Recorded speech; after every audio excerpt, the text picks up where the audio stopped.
And welcome back to the X Zone, everyone. I am Rob McConnell. We're coming to you from our broadcast center and studios in Hamilton, Ontario, Canada. If you'd like to send me an email, xzone at xzoneradiotv.com, on all social media sites, Xzone Radio TV. To find out about the programming we have for you available, 724-365 on the X Zone Broadcast Network, www.xzbn.net. And on SimulTV, all you do is you go to simultv.com. On the top left-hand corner is the channel button. Click on that. Scroll down, the X Zone TV show. The X Zone TV channel. And all our programming is available for you right then and there. You know, it was one of those mornings. I had one heck of a weekend, and I thought last night when I went to bed, finally, that this would be the dawning of a new day. And it was. The sun came up, the birds were chirping.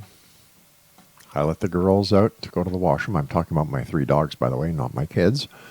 Mind you, that has worked several times in the past, but they don't live here anymore. And as I'm drinking my coffee, watching Fox and Friends, they're talking about these 1 million UFO enthusiasts who are going to go down and invade Area 51. And one of the proponents of the dim-witted UFO enthusiasts who really think they can actually do something down there was Annie Jacobsen, who wrote a book all about Area 51 and what the government is supposed to be doing there. You know, crashed UFOs, dead aliens, live aliens. And we're not talking about the ones from Mexico, by the way. We're talking about the ones from outer space. That's how my day started. And as I was thinking during the day, who could I bring on the show this hour who could help me make some semblance of sanity out of a lot of the insanity when it comes to the UFO phenomenon, the alien abduction scenario, and the other things that you and I and the other members of the X Zone Nation talk about. And, of course, one name came to mind right away, Kevin Randle. Now, as you all know, Kevin was down in Roswell. We did, I believe, 4 to 6 shows with Kevin from down there. He had some great guests on. He had Kathleen Martin, and he had Don Schmidt, and some other great guests that you'll be able to listen to on his radio show here on the X Zone Broadcast Network. He's also the author of Encounter in the Desert, and for more information about Kevin, visit kevinrandle.blogspot.com. And joining me now from somewhere in the United States, behind the microphone of fate, fame, and fortune, is my good friend, Kevin Randle. Hey, Kevin. Welcome back. Hey, how's it going, Rob? It's going pretty good. What did you make of these people, all million of them, who are anticipating going down to Area 51 and kind of invading it? Well, I don't have a lot of time to talk about this because I got to get in my car so I can join them in this insanity. Well, I'm glad you're going to be doing a live show from there. Great. The thing that struck me when I heard this, the first thing that struck me was, there's signs posted all around them that deadly force is authorized. Yes. So that, the guards want to, they can start shooting them. Now, Kevin, as a former member of the military, a ranking lieutenant colonel, these people, whether they're American citizens or not, if they, in fact, invade, and I'm putting that in air quotes, invade Area 51, not only are they breaking federal law, but aren't they doing a lot more than that? Like, invading a U.S. military base? Well, that's basically federal law. They're not authorized on the base. The place is fenced, and they could all be arrested. I don't know where they'd put those people, since we've managed to fill up all the other stockades on the borders. But the thing that strikes me is this is a facility which isn't a bunch of a secret anymore. Right. But deadly force is authorized. The guards can kill them. And I don't think they've thought this thing through, not to mention it's kind of hard to get out to that area. And I'm not sure they're going to get 1 million people out there anyway. But right. It's just pure insanity. The other thing is, I've always thought that Area 51 and that facility is where we are developing the next generation of military aircraft. Right. So there's top secret stuff going on there. But the whole idea that aliens are being kept there, or crashed spaceships are stored there came from Bob Lazar. And the problem with Bob Lazar is many of the things he said about his own credentials turned out not to be true. So is he a credible source? Yeah, it appears that he worked at Area 51 for a few weeks. He has a W-2 form that showed he was paid. But I think he had something of a low-level job. But the real point is, he claimed to have been, I think, had attended MIT. They have no record of that. So he said some things like that are very problematic. So the idea is that we have the spacecraft there and the aliens there, it's probably not true. And even if it was true at one point, if I was the government, I'd have moved them a long time ago. So they wouldn't find what they're searching for. So it's just an insane idea. I found it rather amusing, especially since Annie Jacobsen was there, and a lot of the information that she has in her book is loosely researched, and it's going to be interesting to see what happens. I can just imagine. It reminded me of a scene from what was the name of that movie? The one with Will Smith in it. Oh, Independence Day. Right. You know when the little black flying saucers come out of the mothership as it's approaching Area 51? Yes. I could just see that happening. Here you have all these UFO enthusiasts. Now, not all the UFO enthusiasts, Exonation, in my book, are a rather loopy bunch. There are quite a number of really sincere, very educated, smart, dedicated believers out there, and that's great. But when you get these people who think they're going to invade Area 51 and expose the bodies of the aliens or so on and so forth, I think there leaves a lot to be desired when it comes to the amount of fruitcake that is left in their Christmas tree nut bag in their head. The other problem simply is we've worked very hard to bring some credibility to the UFO field. Exactly. We've tried to embrace the scientific method. We've tried to vet the witnesses. Sometimes we've failed and gotten caught, but it's usually us in the UFO community who expose these people when we find out the truth about them. It's not the skeptics, it's not the debunkers, it's we in the field. We look at the past cases and try to bring some, again, scientific method to it, look for more information, new information on it, and then we work this hard to get this set up, and then we get these idiots going to show up and invade Area 51 to find the alien bodies. It does not help at all. You spent how many days in Roswell were you during the festivities last week? I was there for the entire thing. I arrived on a Thursday and left on Monday morning, but the festival began Friday morning and ended late on Sunday evening. So I was there for the entire festival. And how many people would you say attended the festival? Were there any Tens of estimations? thousands. Really, eh? It was a mob. It was a mob scene, going in and out. Usually, all the hotels are booked. Right. And the streets are closed off. Main Street is closed off. I have actual photographs, which I'll put up on my blog when I get that part of the story written, of the streets being closed off, and all the businesses in the downtown area have some kind of name that relates to aliens. The McDonald's has a UFO-shaped entrance to it. The Dunkin' Donuts has a big alien standing outside of it. So I mean, it's become a real, I guess, tourist boom for the city of Roswell. And literally hundreds of thousands of people go through their International UFO Museum on a yearly basis. So it brings a lot of economic development into the Roswell area. It's been great for them. And I would imagine outside Taco Bell they have an alien there too, as well as behind the counter and cooking. I will not touch one that with a 10-foot pole. And I've never seen a pole taller than 5'9".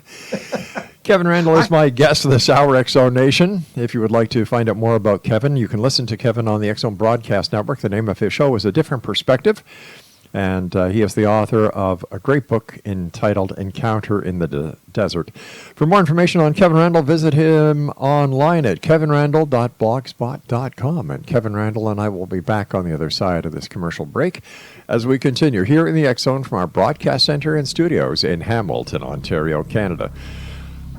The X Zone, a place where people dare to believe and dare to be heard. It's a place where fact is fiction and fiction is reality, and we're here Monday through Friday from 10 p.m. It feels like 10 a.m. sometimes, but 10 p.m. Eastern until 2 a.m. Eastern on the X Zone Broadcast Network. And you're listening to the X Zone Broadcast Network, where we search for the answers but demand the truth. Don't go away.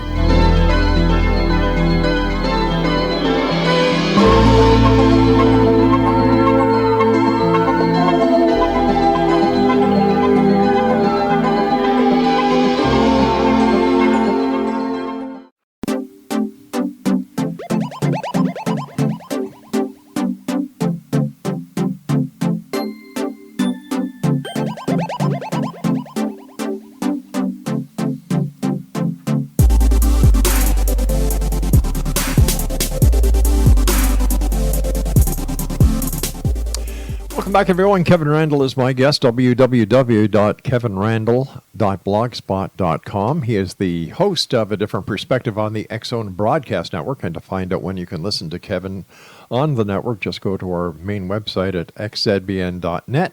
Look at the broadcast schedule. And the rest, as they say, is history.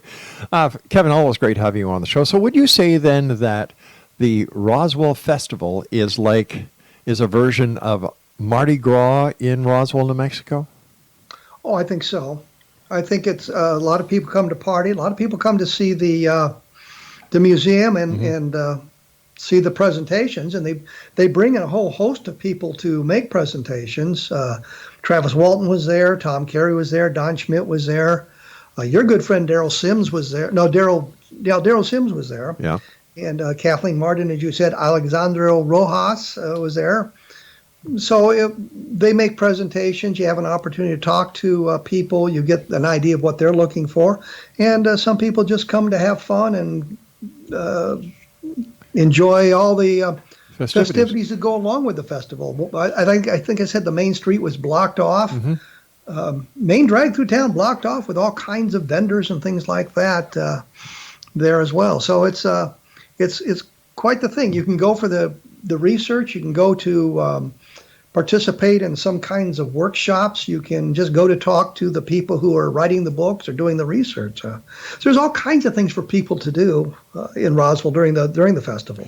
After all the years since 1947 to this year 2019, has there been any significant find that could prove that a UFO did crash in Roswell, New Mexico, and that extraterrestrial bodies were actually in the UFO, as so many believe?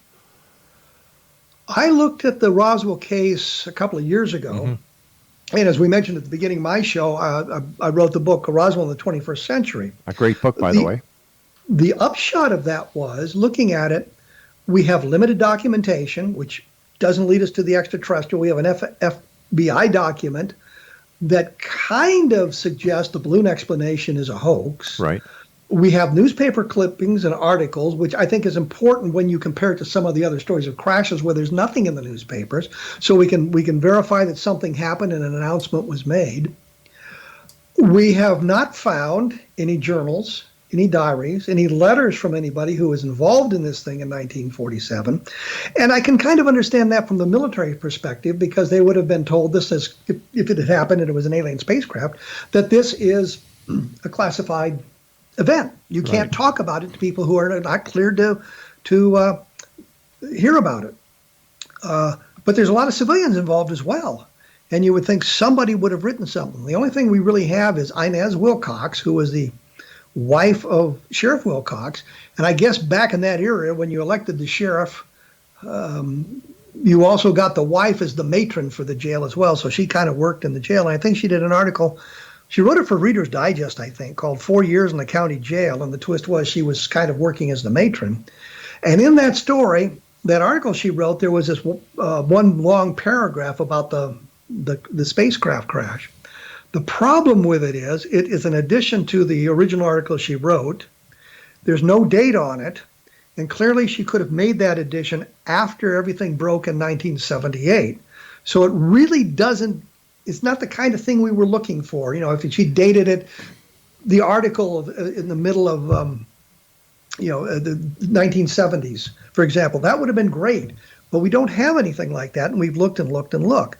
The closest we have now is something called the Ramey Memo, and General Ramey was the commanding officer of 8th Air Force, which was a parent organization to the 509th in Roswell. And he was in his office, and a reporter from the Fort Worth Star-Telegram showed up, took photographs, and did a story about the events in Roswell. The very last paragraph of the story said it was identified as a weather balloon, which by the time the reporter got there, they were passing that story around. But Ramey's holding a document in his hand, and you can almost read it. There are some words on it you can read. Fort Worth, Texas. Weather balloon, suggesting it's from Roswell.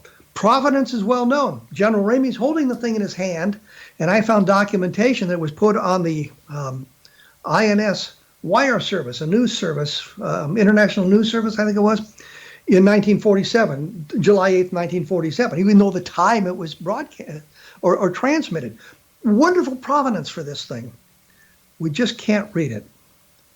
And the last time I was involved in anything in depth with that was when I went down to Fort Worth with Josh Gates for his program, and they brought in a guy, photo interpreter, analyst to look at it, and he could almost make out some of the stuff. And I think that the thing that was said was, if the photographer had only been a foot closer, or he'd been a little bit to the left or right, they would have gotten a better shot of the document. We just can't read it. There's a suggestion, one line says victims of the wreck. If that is the correct interpretation, victims of the wreck, that suggests one thing to you, especially when we're talking about this event in Roswell in July of 1947. The other interpretation, which is not universally accepted, which is not as widely accepted, says viewing of the wreck. So we've got sort of the same letter combinations. Right. You just can't quite make it out. But even if it does say victims of the wreck or viewing of the wreck, how does that interpret into a crashed extraterrestrial UFO? Well, that's what we were talking about with the why the reporter was out there, talking about the crashed UFO. Weather balloon's not going to have victims. No, I understand that, and I agree with that 100%. But is it possible that Ramey just grabbed a piece of paper off his desk that just happened to have a wreck and witnesses on it, that it has nothing actually to do with the events in Roswell, New Mexico? That's one of the problems we're running into, Yeah. but it talks about weather balloons. That is suggestive of this event that took place in Roswell. We cannot read enough of it to make a good interpretation of it. But has anybody checked to see if there was actually, maybe not in Roswell, New Mexico, but somewhere else in the United States, that there was a wreck of a weather balloon and there were victims? Maybe somebody got bonked on the head by a piece of equipment that the weather balloon was carrying as it plummeted to Earth. There is no reason for that information to go to the 8th Air Force headquarters. Okay. It's pretty clear. J. Bond Johnson, who was a reporter, said at one point that he had brought the teletype message from the newspaper office with him, and he had handed that to Ramey. If that's true, then that sort of sucks the importance out of the document.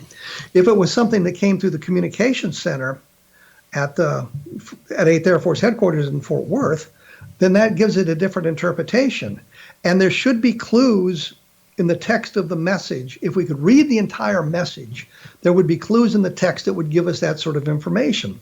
The problem is we can't read enough of it with enough certainty to make those kind of determinations.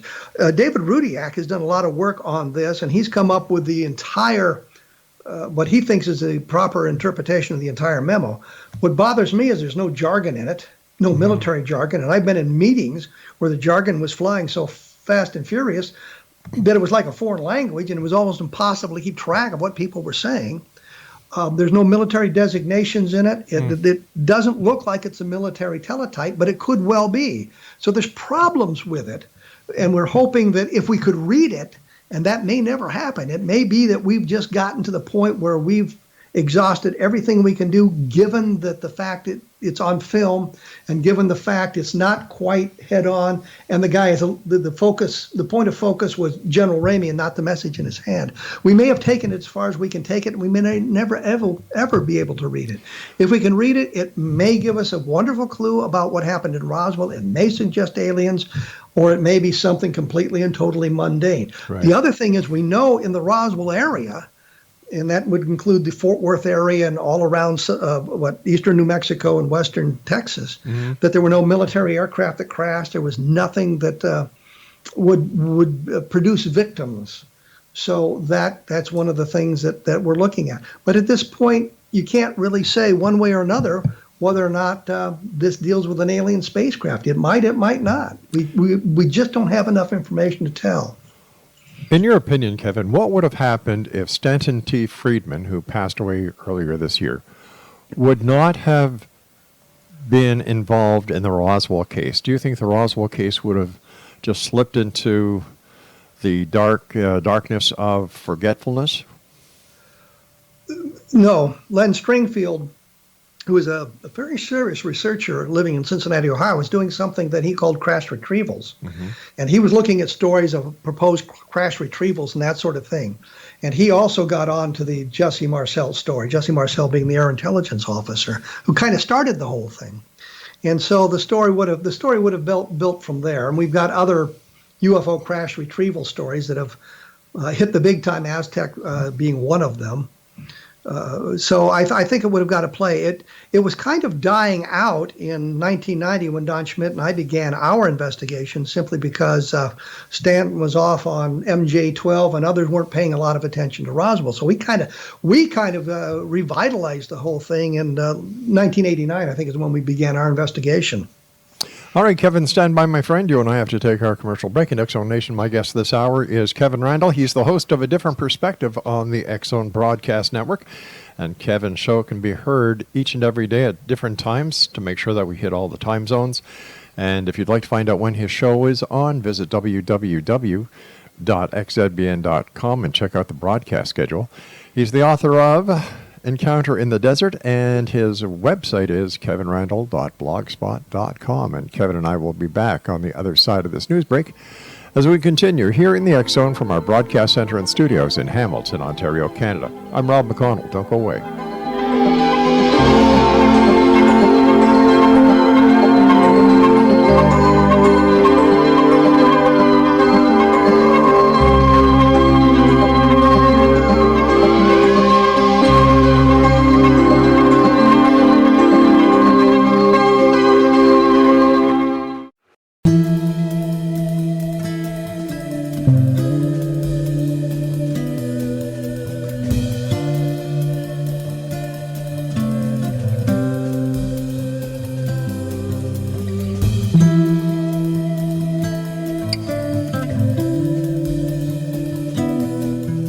X Zone Nation, Kevin Randle is our guest this hour. He is the host of A Different Perspective radio show on the X Zone Broadcast Network. He also has a very interesting book that's available, Encounter in the Desert. We're going to be talking to Kevin about that later on in this hour. And for more information about Kevin, he's got a great website, super articles at kevinrandle.blogspot.com.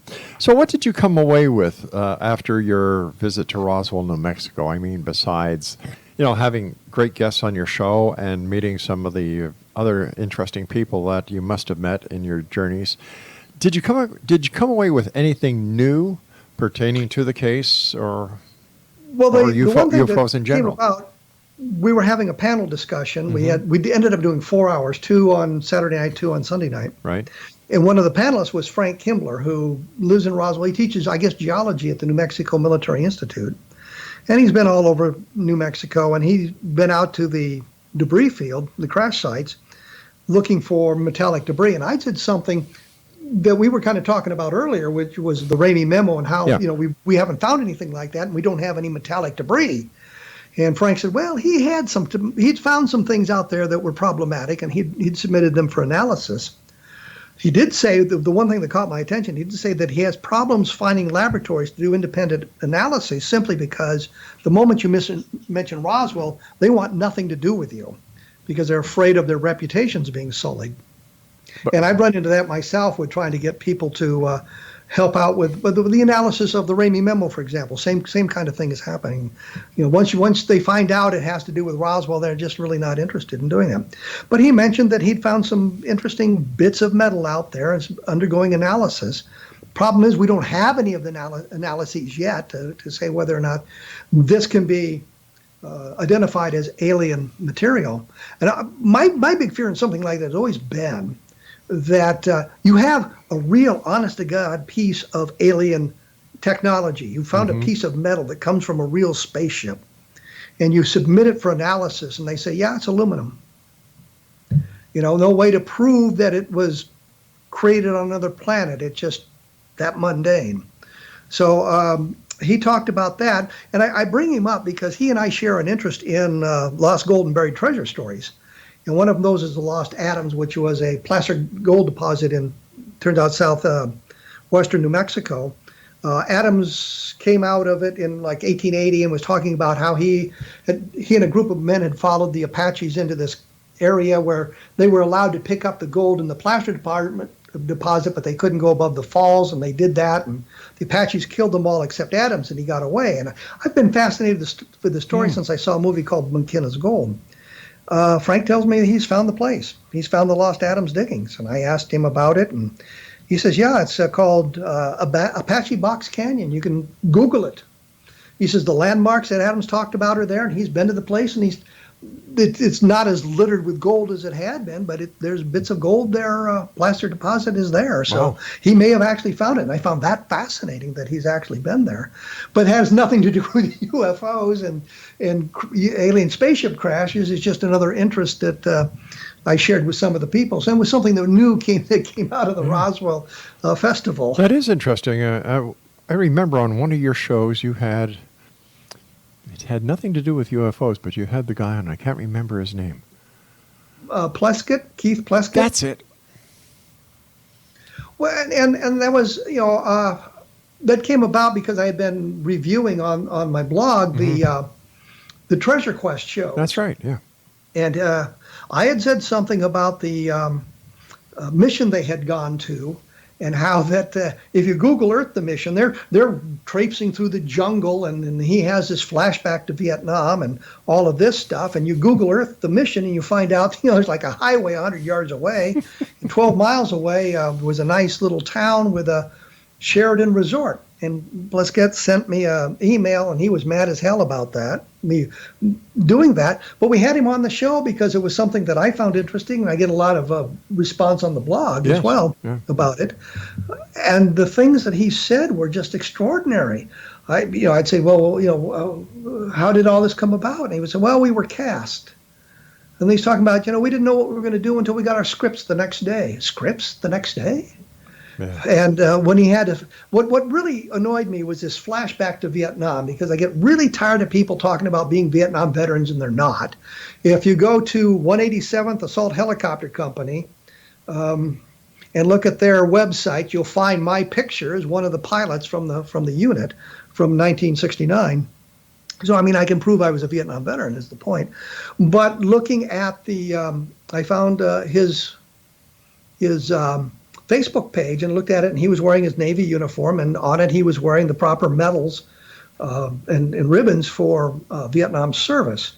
But he was talking about his 2 tours in Vietnam, and I found out what he meant was he'd been there for a while, gone on R&R, and came back, so he got 2 tours. And I'm thinking, well, geez, I have 2 tours then, and everybody had 2 tours because we went on R&R in the middle of our tours there, but we had to come back. It was really just a single tour. Right. But the point was, he sent me this nasty letter, and I wrote back to him and invited him on the show, and he kind of exposed the whole thing for the scripted program that it was. And then another one of my favorite shows was your interview with Christopher Montgomery. My good friend Christopher Montgomery. Well, the thing that I've noticed is in today's world, it's so easy to get a book published. You don't have to have a really in-depth knowledge of the topic. Well, hell no, you just self-publish. They're self-published. They're on Amazon, so it's like they're really published. And he was saying some nasty things about me in the book, which were untrue, and so I thought I'd have him on the show and talk about it. My goal was to get him to hang up, to question him to the point where he'd just get so annoyed he'd hang up, and I was asking questions that were legitimate. Yep. He was talking about Maury Island, for example, and I did you know that Ray Palmer, the science fiction editor of Amazing Stories, was one of the instigators of the Maury Island story? Well, no, he didn't know that. And it got to the point where he was saying that I was nothing but a shill for the Air Force, and I wanted to know where.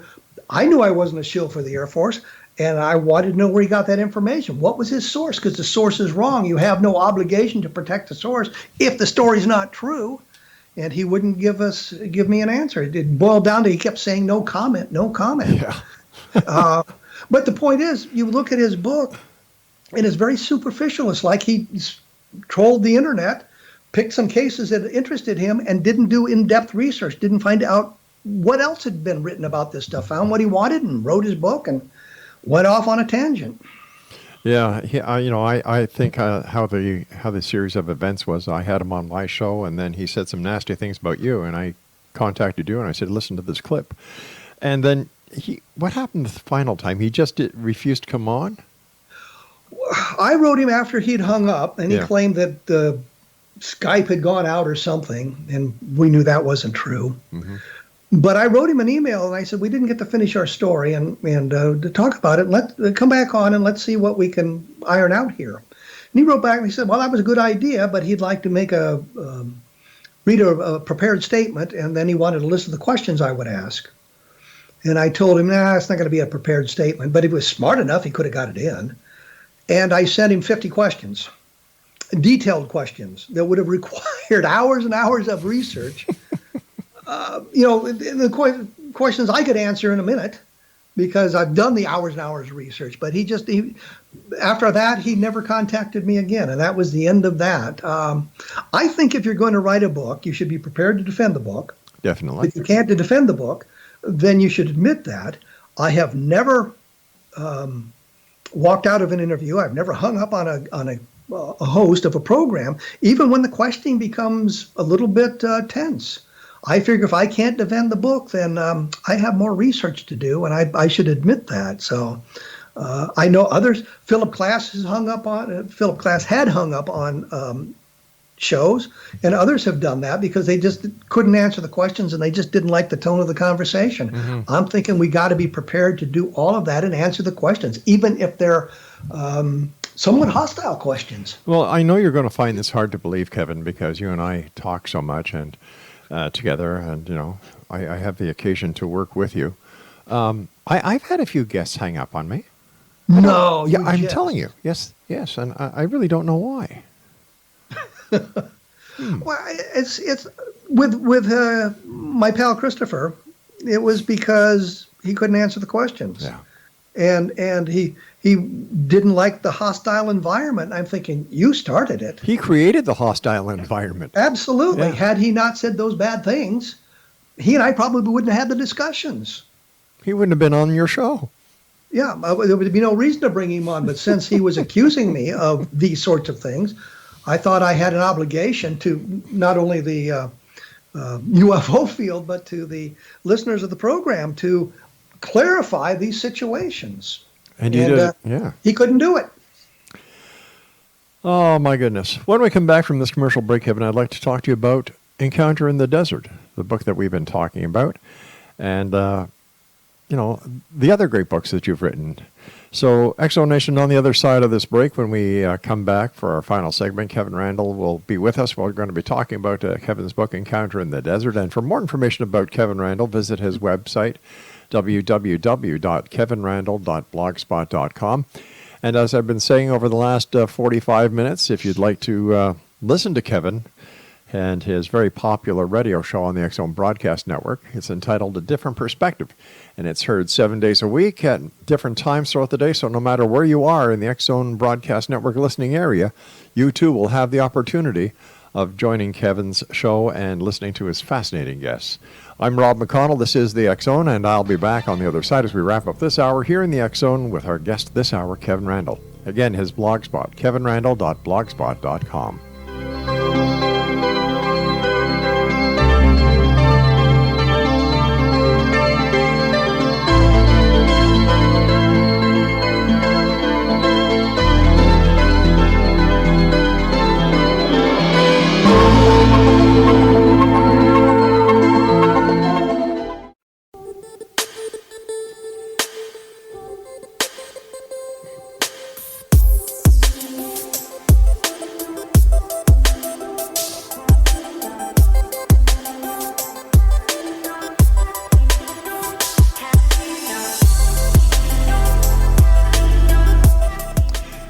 And welcome back, everyone. This is the final hour of this edition of the X-Zone Radio Show with yours truly, Rob McConnell. My guest this hour is Kevin Randle.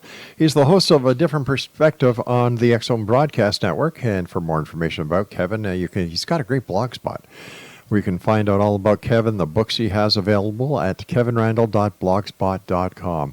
First of all, Kevin, thank you so much for joining me tonight. It's always a great pleasure talking to you here on the show and working with you on your show. And to you and the many members of the military out there who sacrifice so much for our freedom and our democracy, thank you, sir, for your service. I appreciate that. Kevin, one of the things that I've been meaning to ask you, but every time I have the opportunity of speaking with you, I forget, and I made myself a little note. What is your opinion about the theory about reversed engineering being proof of extraterrestrial existence? I think that came about mainly from a guy named Philip Corso, who claimed he had been given bits and pieces of the metallic debris to feed into the manufacturing arena, the industry, to find out if they could develop things from that. I don't think there's really much to that, because everything that he talked about, night vision, for example, or transistors, or that sort of thing, you can go back to the scientific papers from the 30s and early 40s and see the evolution of these products. So it wasn't some kind of sudden quantum leap. So when you look at that sort of thing, there's really no great evidence of that. I've often said, and it used to be a great way of doing it, but in today's world, not so much. If you took a VCR and a videotape and a power supply back to Merlin the Magician, and for those of you who don't know, VCR would be video cassette recorder, and you had a piece of black ribbon, the videotape, black ribbon, and told him to decode it. Well, to do that, you have to understand two things that are invisible, electricity and magnetism. He didn't have the cultural elements. He didn't have the scientific knowledge to do that.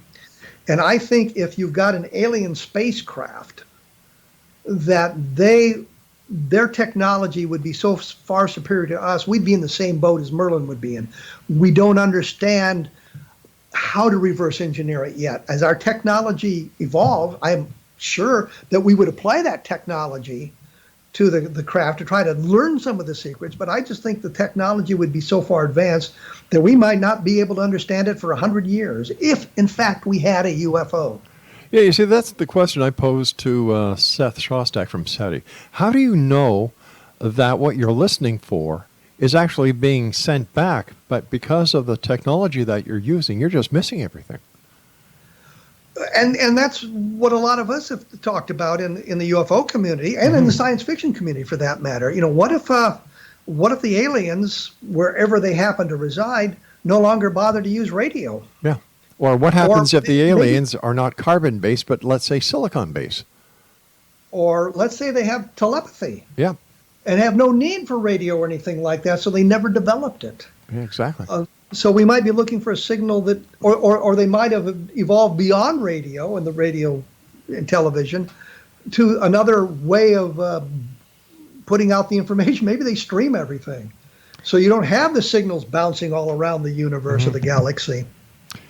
So we might be looking at the wrong place. We might be looking for the wrong stuff. With the wrong technology. With the wrong technologies, exactly, yeah. Kevin, tell us about Encounter in the Desert. This is the Lonnie Zamora story. He was the police officer in Socorro, New Mexico in April of 1924. April 24th, 1964. I was thinking that this is my niece's birthday, April 24th, and that got me off on a bad tangent there. Chasing a speeder through Socorro, heard an explosion or a roar on the outskirts of town, thought a dynamite shack had blown up, drove his patrol car there, and in the arroyo, as he came over the crest of a hill, he thought he saw an overturned car, went down, came up again, thought he saw two beings around it, and got a little bit closer, but they ran around behind the craft. It lifted off in a roar and was gone. So you've got a police officer making this statement. Within minutes, literally within minutes, his friend Sergeant Sam Chavez was there, didn't see anything, but saw the remains of a sort of a bush that had been scorched by the flame of the thing, and grass that had been slightly burned, and 4 landing gear impressions. So there was physical evidence left behind. And then within 90 minutes or so, the FBI and the military was involved. And from that point on, you had an awful lot of people on that site looking at it. Hector Quintanilla, who was the chief of Project Blue Book in 1964, tried to find a solution for this case. Went to New Mexico, went to Alamogordo, where there was at Holloman Air Force Base, where there was a lot of experiments going on. White Sands, New Mexico, with a lot of experiments going on, looking for something that would account for the sighting. And he could not find it. It's one of the very few cases in the Project Blue Book files, which is labeled unidentified, where you've actually seen physical beings. There were other witnesses involved, and we know this because they had called the police station prior to Zamora reporting in with what he had seen. 3 people had called in. The dispatcher didn't bother to take their names. And Richard Holder, who was an Army captain who was involved in the investigation within 90 minutes, in his report he wrote that very night, mentioned that 3 people had called the police station. So we have some good evidence that there were other calls coming in about this case. Nobody tried to find him. The flight path was known. Socorro wasn't that big. Somebody could have knocked on some doors and seen if to try to find something. Nobody bothered to do that, which gives you an idea of how good the investigations were at that time.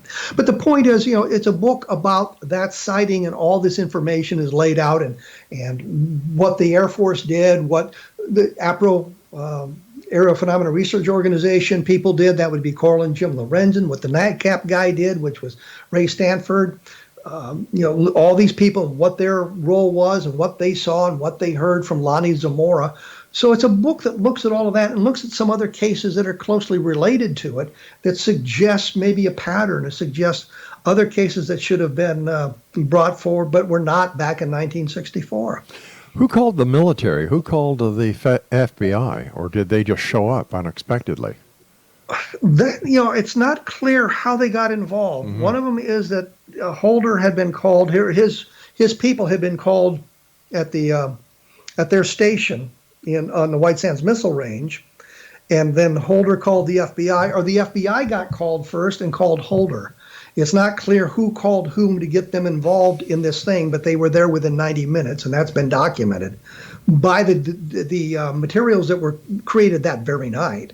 So they were definitely involved. Then Hynek, J. Allen Hynek from the Air Force consultant on UFOs, he was there with Sergeant Moody, who was the official investigator, was there 3 or 4 days later. So, we've got all that documented through the Air Force files and what APRO had and the NICAP files and all of that sort of thing.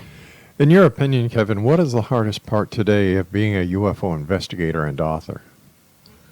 You brought it up at the top of the show. 1 million people going to storm Area 51. Yeah. That doesn't help.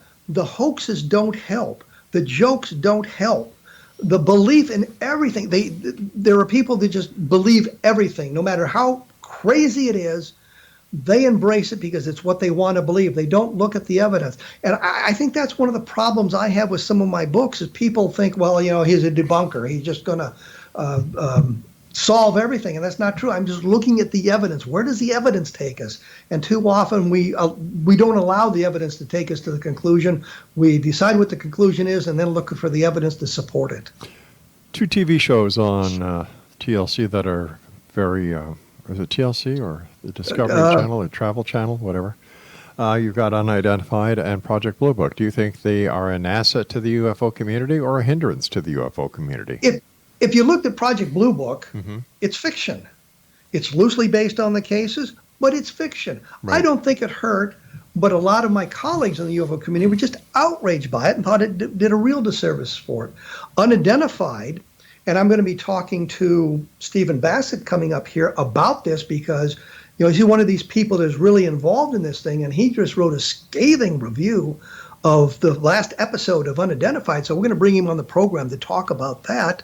And how it may have harmed this whole idea of getting to the bottom of the UFO questions. Yeah, Stephen is one of the largest proponents for the disclosure. And do you think disclosure will happen within our lifetimes? I thought we were moving a little bit closer to it with what had been going on until, of course, 1 million people decided to descend on Area 51. But it looked like with some of the stuff going on in the Navy, reevaluating how pilots would be reporting unidentified aerial phenomenon, because we can't use the pejorative term UFO anymore. How come? Because it's pejorative, it's flying saucers, for God's sakes. Now it's unidentified aerial phenomenon. It's just the way it is. But as we looked at that stuff, it looked like they were getting a little closer to that. I think disclosure is really going to be in the hands of the aliens. If they're here, they land and say, hey, we're here, and there's no way to deny it. Disclosure has happened. But the government doesn't seem to have any motivation to do that. And of course, if you want to see aliens, all you have to do is go down to the southern border of the United States. They're there.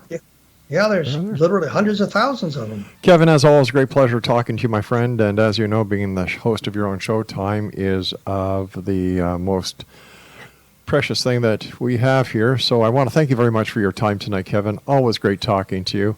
Continued success, and I look forward to the next time you and I meet, either here in the X Zone or on the in the studio of your show. Take care, my good friend, and thank you so much. Thank you. All right, X Zone Nation, I'll be back on the other side of this commercial break and the news at 6.5 minutes past the top of the hour as we continue here in the X Zone from our broadcast center and studios in Hamilton, Ontario, Canada. Don't forget, kevinrandle.blogspot.com.